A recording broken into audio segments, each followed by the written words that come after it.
Pakuluan lang ang mga saba na 7 peraso. 7 pieces po yung ginawa natin dyan. Pinapakuluan lang natin para lumambot na po siya. After palamigin at lumalambot na ang ating mga saba na saging, balatan ito isa-isa at ilagay sa isang bowl. Ang paggagawa po pala nitong merienda na to ay matrabaho, kaya tiyaga-tiyaga lang po tayo guys. At yan po ay dinudurog na natin ang ating mga nilagang saba para makuha natin yung texture na gusto natin.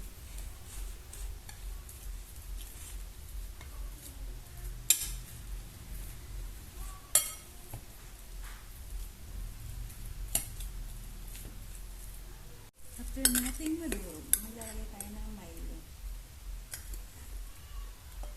2 kutsara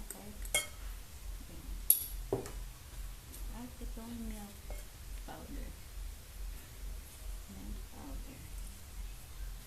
Para masarap. After nyan, maglagay tayo ng sugar. Depende sa inyong taste. Kung gusto nyo matamis o hindi. Dito lalamatan natin. Haluin natin yan. I-mix natin yung sabang saging at ang layuan nito.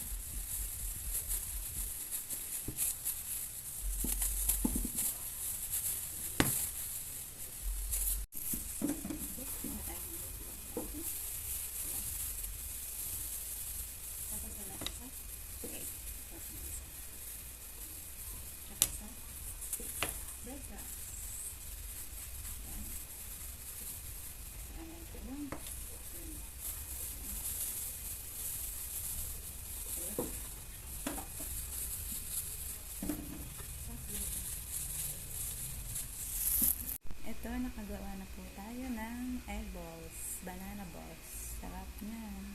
Ready to prito. Yan, para natin ito prito. Prito natin na tayo. Para natin ating banana balls.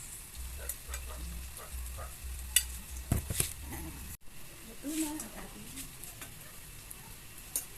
banana balls.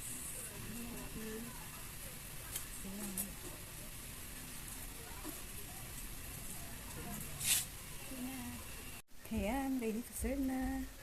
Kainan na. Tikman natin ang ating ginawang balls na banana.